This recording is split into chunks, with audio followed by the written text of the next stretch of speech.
Bishop. Yes ashimwe cyane. Ahimbaza. Amakuru ni mabi ntago ari meza. Yagenze gute? Kwa data bukwa baciye amazi bwa kwenda gusobetsa. Ubusubi iki? Ese musobe. Bigenze gute? Baciye amazi ngo nambaye nabi. Wambaye nabi? Ariko ndagira ngo nkubwire. Ikigisho maze iminsi cisha kuri televiziyo ntago wacyumvaga. Navuze ko hari abadayimoni bitwa no kwambara neza. None reba ukuntu wari wagiye bakuzuye. Burya umudayimoni uzamwemerera kwarikeho ariko ntuzatuma kubaka. Dore yakubatse wagombaga kujya kwa sobu kwambaye gutya. Ubwo wagiye wambaye inkweto y'igisuzuguriro. Ibyo nakubwiye ntabwo sobu uko yagusuzuguye. Nawe ubwawe wisuzuguye. Ese musore, iyi shati wagiye wayiguriye muri heduka?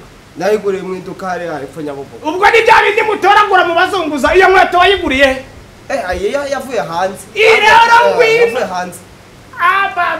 Hanze habimbwa n'abarozi gusa. Ngwino ugura mu nzu kwa Bishop. Niyo hari inkweto z'ubwenge urayambara. Iyo uyambaye ukajya kwa sobukwe. Ndakubwiza ukuri. Yo yari afite babiri yenda kubaguha. Ukamubwira ngo Bishop wo kumuteramuko yarambiwe ngo nagajye singira abantu babiri.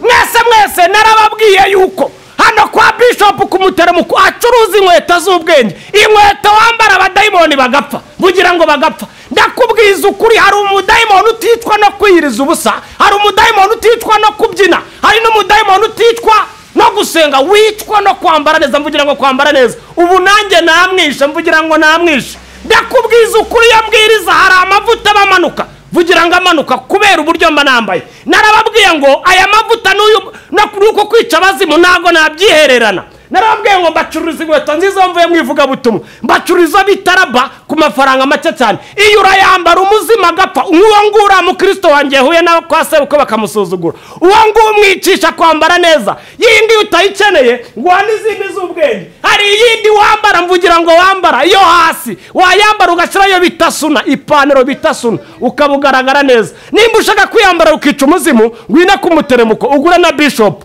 Oya nimba waje kugurira kwa Bishop ukahoberwa amagara kuri 0788473680. Ngwino ugurire ku mukozi w'Imana maze umudayimoni apfe urundi mvugira ngo apfe.